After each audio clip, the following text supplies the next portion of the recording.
everybody. I'm Dr. Paris Monroe. Welcome to another segment of Drm Open Sessions. Today we're going to speak with Chris Townsend, male, 30 years old, has been born and raised in St. Louis, still does reside in St. Louis, and he has some very interesting stories to tell about the many experiences he's had here on the streets in St. Louis. He has seen much death, dying, and killing, as much as any combat veteran would see in the combat field, in the battlefield. So he has some interesting things to say to us today about all that he has experienced and about his Christian beliefs as well. So I hope you will pay attention to this segment of Drm Open Sessions. Thank you very much. Chris Townsend, you have a very interesting past. Thank you. I don't want to say thank you, but... You're inner city St. Louis, born and raised here? Yes, born and raised, 30 years. And been in the city all those years? All those years. Huh? And you've had a lot of experiences and stuff. But I also know that there's a bunch of PTSD from the inner city, from good old citizens out here in the United States, of which St. Louis is one prime target. Lots of PTSD, lots of trauma out there, lots of shooting out there, lots of stuff of that sort there. That is every bit as traumatizing as anything coming out of the combat field, whether it be Iraq, Afghanistan, wherever. You know, you've had traumatic events happen to you as young as when you were 6 years old? Yes, sir. What happened then? So in the neighborhood I was living in you know, the inner area of North City, me and my cousin were outside riding our bikes, and some guys pull up on the corner and they get to shooting at some guys behind us. They killed the guy behind us. You know, first time I ever seen a bullet, a head, and blood, all in one, you know, scenario, and I never got rid of it. So what did they do? They walked up to this guy, just shot him? Oh no, they pulled up and they shot right past us. They did not care that we were on our bikes or anything. Like we were riding towards the corner, they're shooting this way behind us. So they had no care about our lives. And we're only kids. Bunch of shots, bunch of bullets? Bunch of shots, I can remember the flames from the gun vividly. And then they sped off. Sped off. Guy fell dead on the sidewalk, I guess, something like that. Oh yeah, he was dead right behind us, just a bullet in his head bleeding. And you didn't know the person or anything? You didn't know anyone? The police came, I guess, right? I mean, at that point my mom had us in the house. I didn't know any. Because you were right out front. Yeah, I was 6. I didn't know anybody in the neighborhood really. So it was just affordable for that time frame. You know, we weren't that long, but. So mom came, scooped you guys up, brought you in the house. Police came later, they did their thing, but nonetheless. So that was quite a shock anyway. Yeah, you know. All of a sudden that was it. And it was no one spoke with us. Our parents can only do so much, but I would think that it'd be more being done given the fact that the child just saw. But no one came and said, hey, we need to speak to these kids here a little bit and get them, get them up to speed or something like that, whatever. No one came, the police didn't come. No. Oh, they came to question us and ask us what we saw. Yeah. But as far as that, and mom and dad, they didn't know what to do or anything either. They just continued on being parents and stuff like that. That's all you could do in that area. And so you had to process on that yourself. Mm-hmm. So how did that go for you then? The rest of the day, the next day, the next week, the next month? You know what? I don't think it affected me until I got older. At that point, I don't think it really came back into my life. Because you were just a child and the whole world was all new, and so you're still caught up in the world, learning this and seeing this and experiencing this, so that kind of got shoved to the back. Yeah, I'm just getting off training wheels, basically, so I'm 6. I don't have the mental capacity of an adult, or neither a teenager to understand what's going on. And by the time I hit around 12, 13, it was the second time I witnessed a murder. And that's when everything came back. What happened then? Just random. We used to have this thing called the Mayday Parade on Natural Bridge, and a guy got shot up in the middle of the street. No one cared. I mean, people cared, of course, but it's just luckily we didn't have cell phones at that point to where people was pulling phones out and recording. But the shit just it was sickening how people just walk past. You got a couple people calling the police from whatever they can call from, but. It wasn't. So the guy was shot right there? It was a couple shot. It was just one dead. A couple guys were shot. Oh, okay. Right there in the middle of the street? Right in the middle of Natural Bridge. No one made it perfect. Left lane there in the street, and people just kept moving on past because what else can they do? No, you kind of become accustomed to it. You do. You become it's like gunshots in the middle of the night. After a certain age, you just start guessing what gun sound it is. What kind of gun is that? It becomes a game. Yeah. Or you start saying things like, somebody else died, and you don't think it because it's so you're used to it, but it's the truth. Yeah, there's a lot of shooting. Yeah, a lot. It's senseless, Because senseless. that thing there, I guess you were about 12 at the time you said, so that was 18 years ago, 2001, something like that. Yeah, and from 12 to about 18, 12 to 17, it was like every year I've seen the murder. It's to the point that I didn't go to my sister's funeral. I don't go to funerals anymore. Why? I can't see another dead body, I don't want to. When did your sister die? She died last year in January. That's why I started this. And that was, you did not go to her funeral? That was just too many. It was too many. I just went to her daughter's funeral 3 years prior, my big brother's funeral 3 months prior to my niece's funeral. So at that point, I just wanted to remember her how I saw her last, talking and alive. What happened to her? She died from cancer. Okay. So hers she died fairly young. Yeah, 33. I think her cancer came from when her daughter died in the house fire. We think that stress caused that cancer. Oh, really? Yeah. Her daughter died 3 years prior.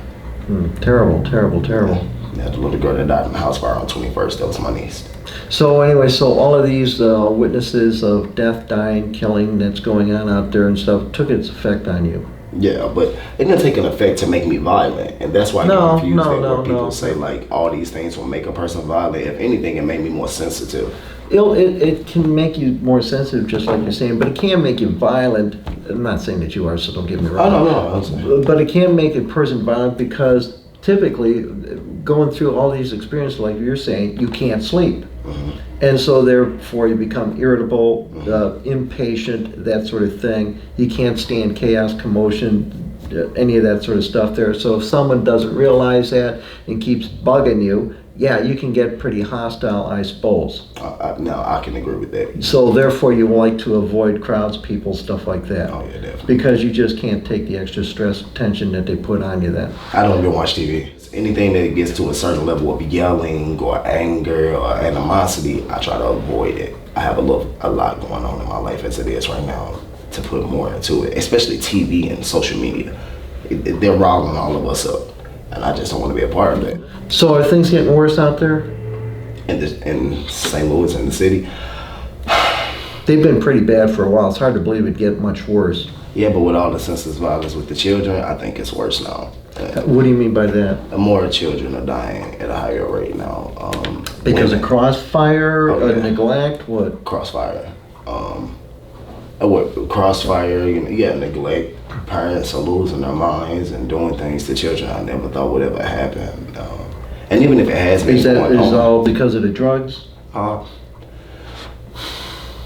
think the worst drug is social media. Honestly, I don't think the drugs are the issue. I think the worst drug is social media. The people with their own attitudes, they don't know who they are anymore. They don't know, what's left from, right. They don't know up and down anymore. As long as social media says it's a following. I mean, look at all these people with this Popeye's chicken sandwich. $24 million was accumulated off of a post that they had a better sandwich than Chick-fil-A. People went and ran to Popeyes, but we tell them that kids are missing and things like that. Nobody's running to the aid of those things. I think the worst drug is social media. Wow, that's interesting. So life is social media is really distorting a lot of lives, not only in inner city, but out there in the suburbs too. I mean, yeah, like me and you having a conversation, looking eye to eye, people can't do that anymore. Around my age, 30 years old, they don't look you in the eye. If anything, they're on their phone the whole time. They'll text you, and they'll be sitting next to you. It's getting sickening to where people don't even know what they look like. They have these emojis and filters to where they fake who they are. We live in a cyber world. That's what I say. We live in a cyber world.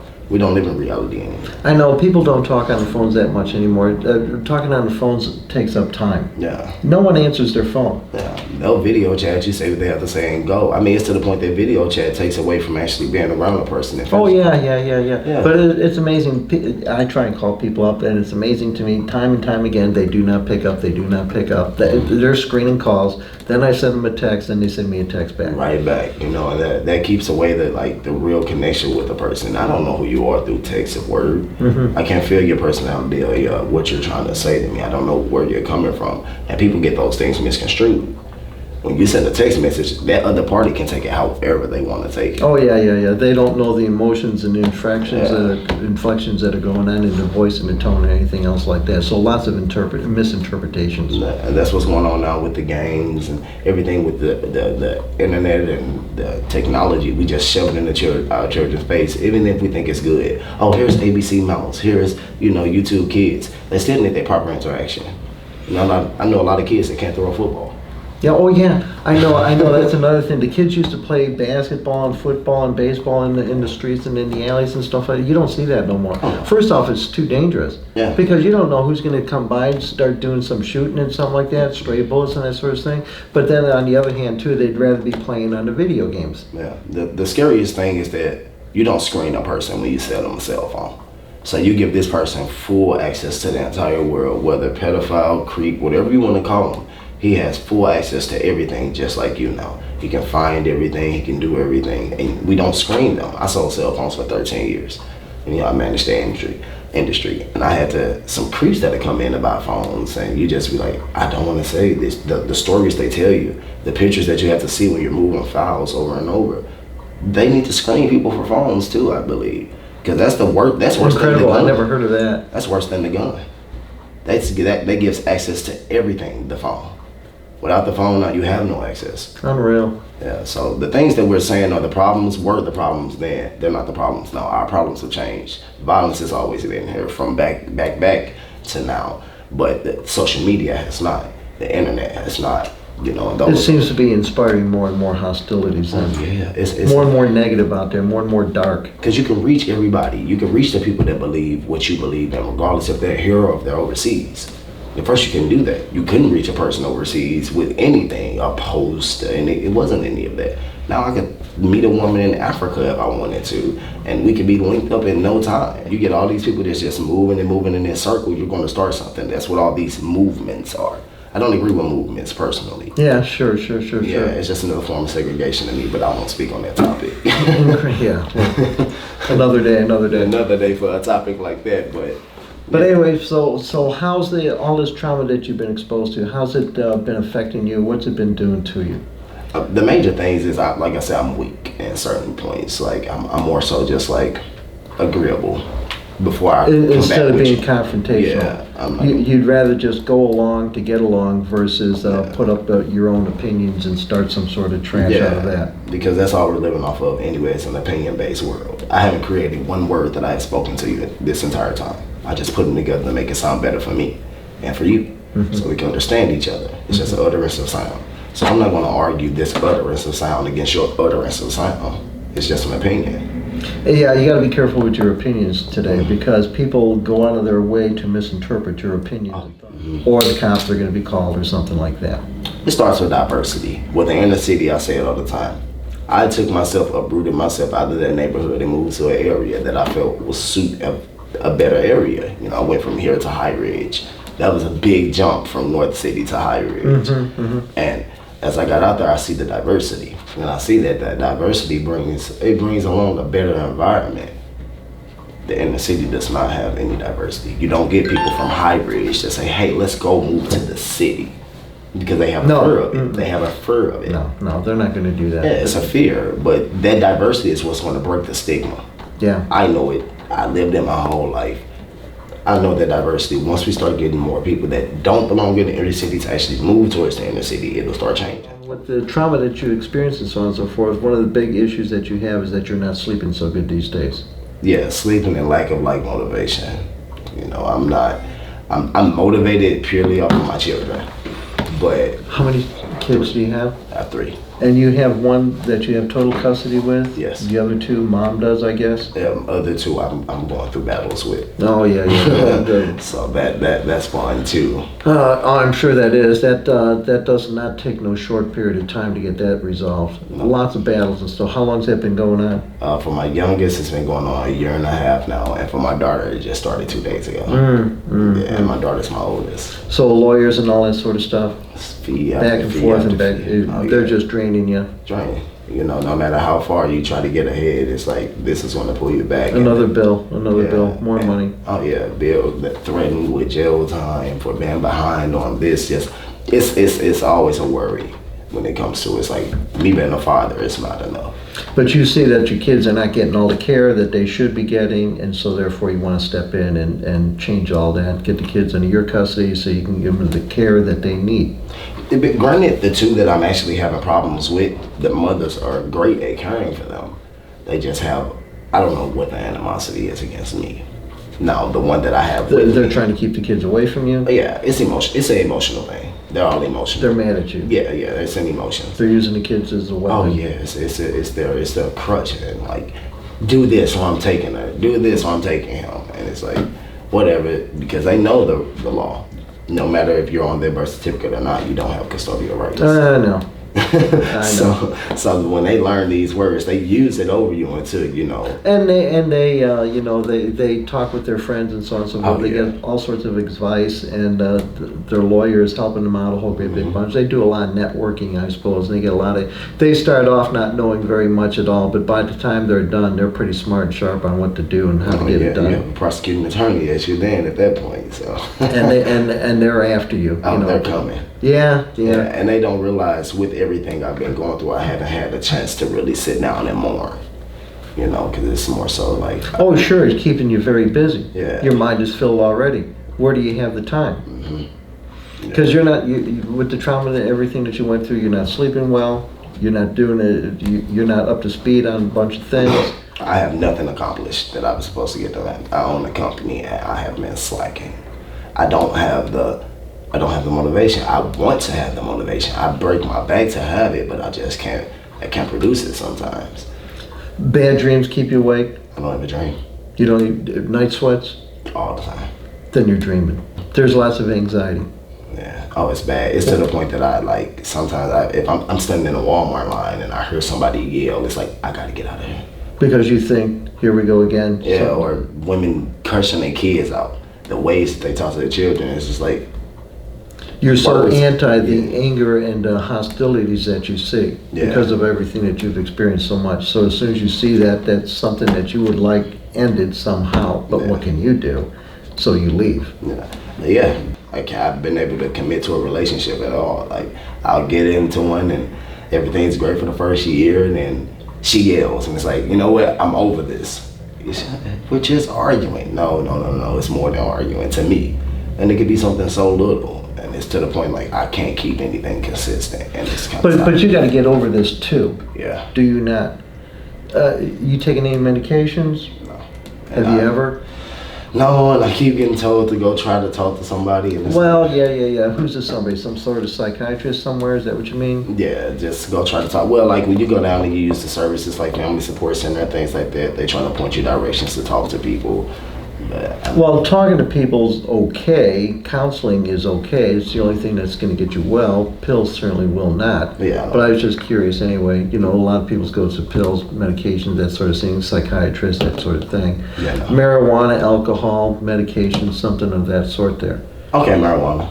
Yeah, definitely. And that probably chills you out some. You can get some sleep, some rest, some peace. Yeah. But it's not really solving the problem. No, it's just at that moment, it's just stopping it. It's just putting it on hold pause for a short time so you can get caught up on some resting, some sleep, something like that. But the next day we start all over again. Or just to accomplish something, actually. I might have work to do and I can't get my mind to just stay focused on one thing. So this is why I self-medicate myself with marijuana, and look at it, it's done now. So where's your mind going all the time?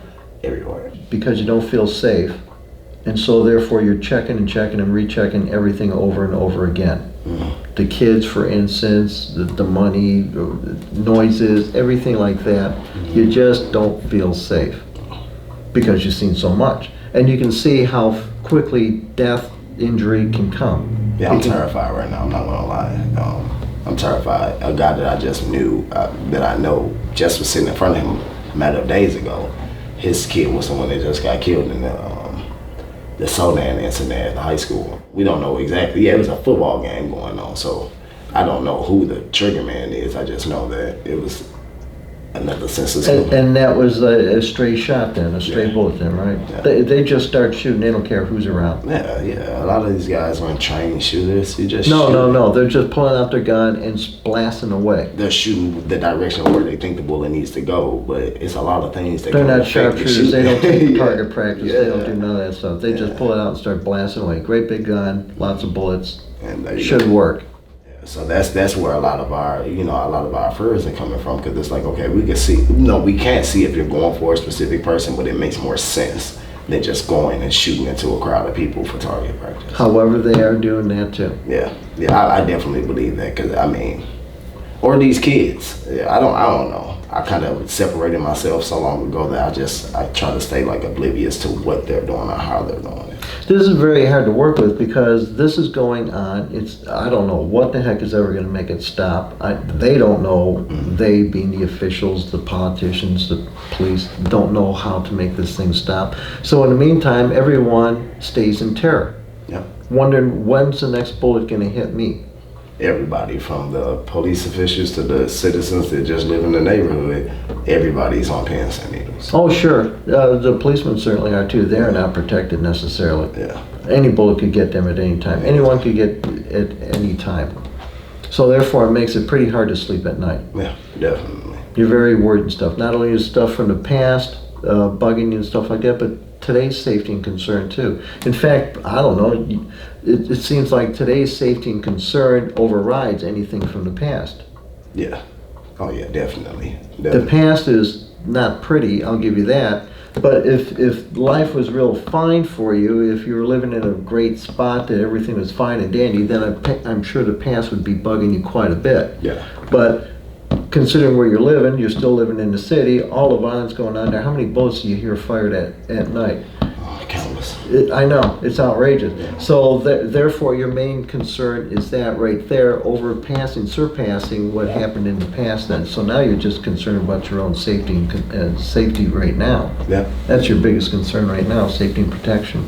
It's from 6 to 30. It's still happening. So what can you do what can you do?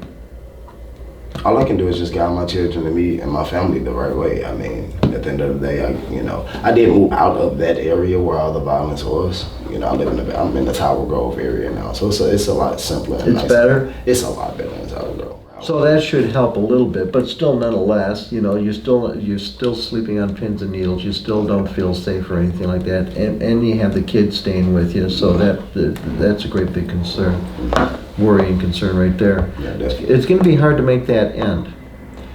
As long as the bullets are still firing, it's going to be. I always want to know how many people got killed, how many people got shot, how many bullets were fired. I don't. It's got to be outrageous. Yeah, I can't even tell you. We're not getting the full reports. Yeah, not at all. I graduated, and then I went to one of the roughest in the city schools. I went to Beaumont High School in Bayshine. So coming out of those schools already, the shootings were going on in the schools. So we had to put metal detectors in the schools. Yeah, so you leave out the schools. I saw somebody get shot at my school, on the steps of the school. So it's everywhere. It doesn't matter where you are. And then the thing is, a lot of people, you grow and you change your life, but you have this one person who didn't. So they're still coming for you for something in high school, and here you are now 30 with a whole family, and you still have this idiot who never escaped, and they're still trying. Now you're with a group then, right? Aren't you seeing a group, counseling group, something like that? No, this is my first real sit down. I'm meeting people, and we're starting a brotherhood of our own. But Okay. This is my first. A Christian group of some sort? No, Are you into that at all? I'm developing. I'm learning. With religion, I'm kind of stricken, but I'm learning.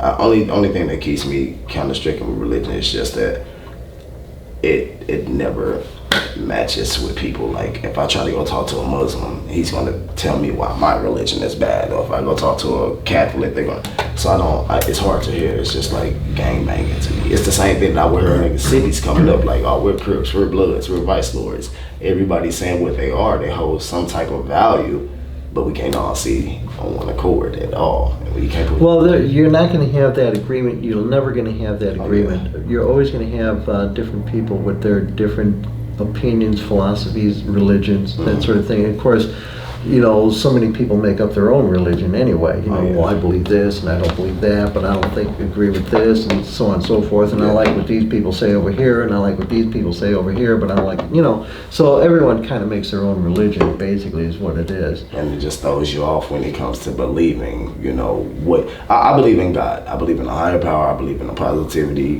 I do believe in a Jesus. And for the most part, that is my positivity. I walk around, my Bible stays with me. Do you read it often? I have not. I keep it more so as a sense of comfort. It seems to me that the religion that gives you peace is the one. My feeling is that anxiety, worry is a gift from God telling us something is wrong. And when we finally get it right, the anxiety goes away, proving, therefore, that was the right way. Makes sense. Yes. So that's what I think. And I think the religion, the number one religion really is the Bible. And the more we know the Bible, the more we know the truth, the safer we feel, the more confident we feel. Because then we have God backing us and supporting us, whereas we don't any other time. So when we are not connected with God's Bible and His Word and His truth, we don't feel safe. Because there is danger out there all around. Danger lurking all around, as you've been saying ever since we started this interview here, that there is danger all around and we can't control it. But God can. And He can make any bullet hit its mark or miss its mark. See? So I like the thought of the anxiety. If we have anxiety, we can't sleep at night. Toss and turn, bad dreams, night sweats, whatever.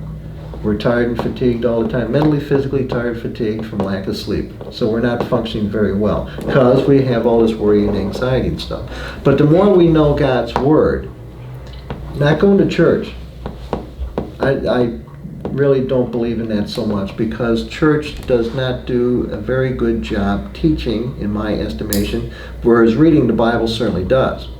The church is supposedly based off the Bible, but they add so much commercial time to it that you're getting very little out of it. Mm-hmm. But the more we spend reading that thing, the more we see that this thing makes sense. This thing adds up. This thing has a lot of truth to it, a lot of good stuff, solid stuff in there that we can really latch onto. And the more we go that way, the more we start noticing our anxiety is going down. Mm-hmm. It was way up here, but the more truth we know, the more answers we get. Because you said right there earlier, you said, what are you thinking about? I asked you, what are you thinking about? You said you're thinking about everything. What are you doing? You're looking for answers for everything. You're looking for answers. Is this safe? Is this a good thing to do? Am I going to be all right doing this? What about this from the past? All these questions and no answers. But the more we read the Bible, the more we get answers to everything. And then our anxiety starts going down, proving, therefore, in my estimation, that that is the right way to go. So anxiety is a gift from God telling us we're not right yet. When we do get it right, obviously, the anxiety goes down. And then we have God's protection, because how else would you feel safe in the city or anywhere else? You can only do so much to protect yourself. God's got to jump in too. Will He do that for us? Yes, He will.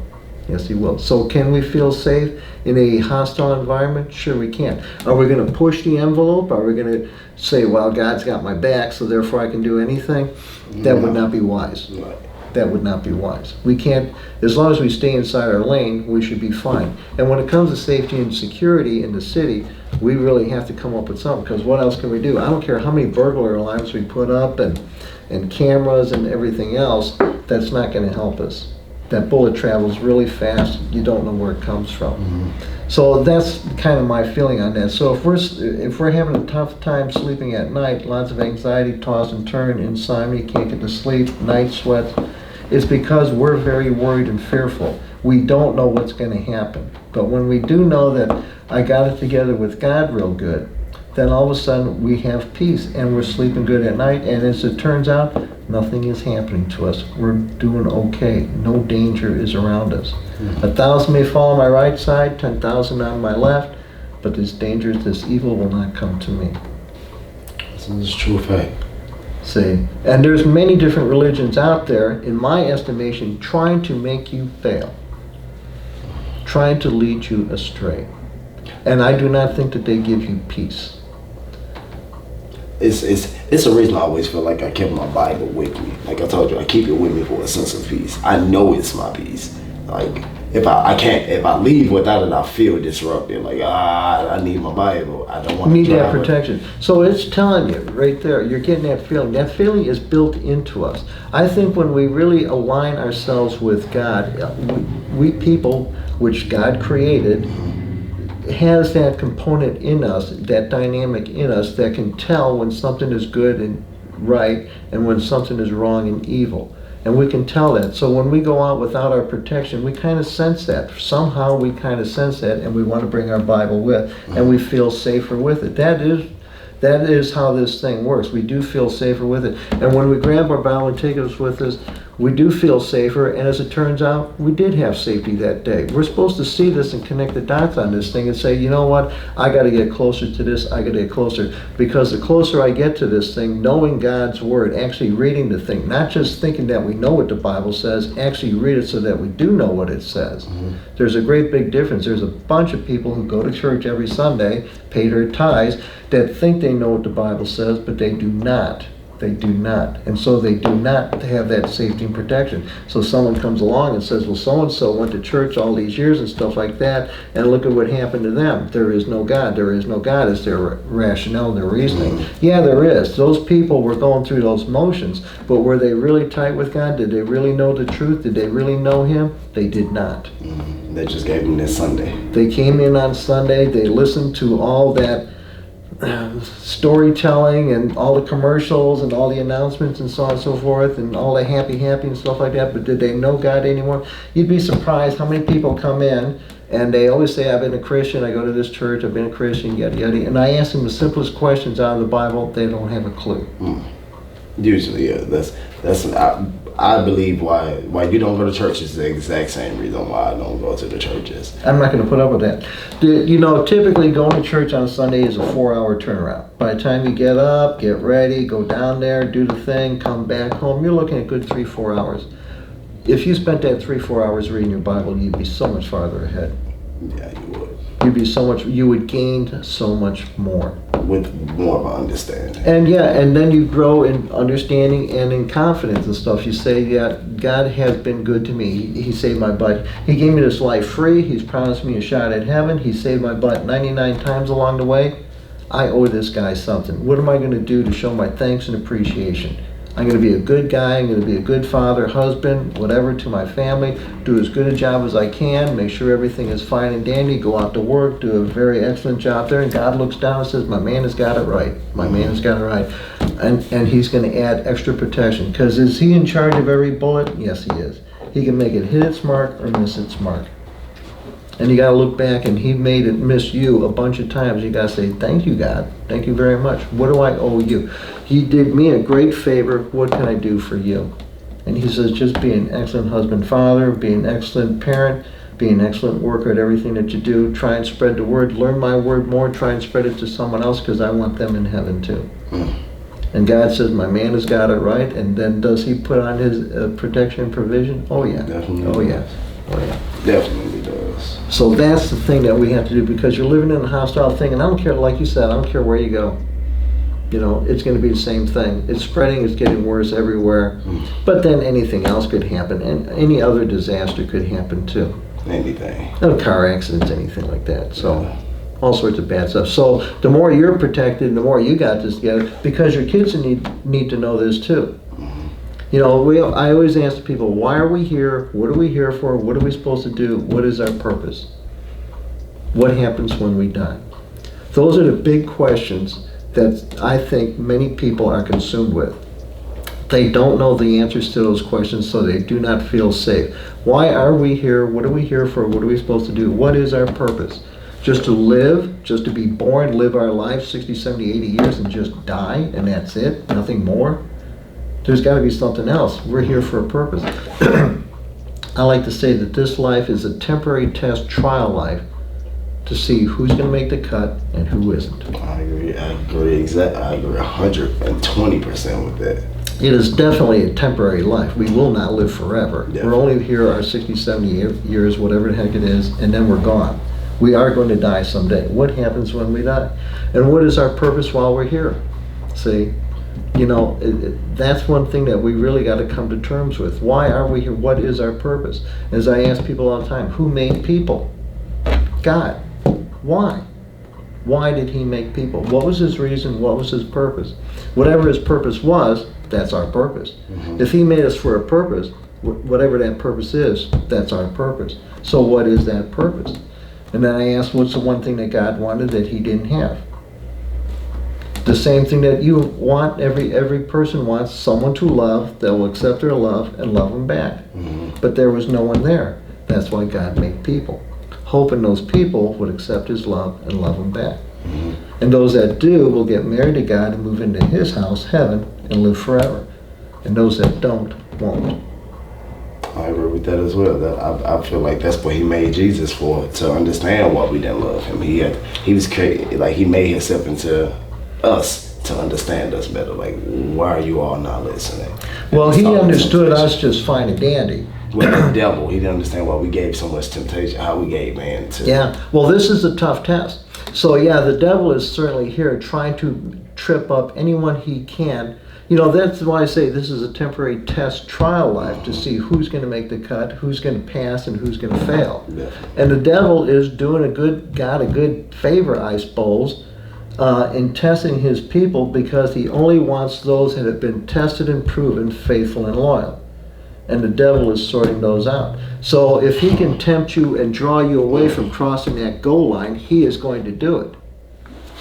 God only wants those that are strong enough to say, oh no, Mr. Devil, you're not going to get me. That ain't going to happen. I know what you're up to. You're going to try and tempt me with liquor. You're going to try and tempt me with drugs. You're going to try and tempt me with money, gambling, fame, fortune, power, all these things. Ain't going to happen. I'm going to cross that goal line. I'm going to make it into the end zone. But if we don't know that, then we can get tripped up. We can get duped, and fail to cross that goal line and make it into the end zone. If we don't know that that is what this life is all about. It is a test. It's a great big obstacle course. What is going to make us fail? And if we don't know that, anything can make us fail. I had someone come in recently and they says, well, so-and-so has an addictive personality. I said, everyone's got an addictive personality. Yeah. We all do. Yeah. We can all be tempted. If we didn't have an addictive personality, we'd be perfect, I suppose. Yeah. But we all can be addicted to some dang thing there, and but we're supposed to be smart and sharp enough to see that, understand it, and fight against it and resist it. If we just let ourselves get hooked on drugs or marijuana or alcohol or money or whatever, we certainly can't. We can either do it by choice or by force. And many people go that way because they don't understand that this is a tough little game here. And we got to be pretty smart and sharp to fight all these resistances, all these things trying to make us fail. We got to keep our eye on the ball and cross that goal line, make it into the end zone. That's the best way you can put it. Yeah, and the more we see that and understand it, work with that sort of thing there, then the more we can get with God, closer to God, thank him for everything he's done, look for more strength from him, read his book more, get to know him better, see that his book answers all our questions about everything. And then we feel safe and strong and confident. And we know then that when we die, we will certainly make it up into heaven. And you want your kids to make it too. So they have to know these things too. So God wants us to know these things so that we can teach others these things too. Because what's the one thing that God wants more than anything else? More people. More people. Feed the sheep. But we can't feed the sheep if we don't know the word.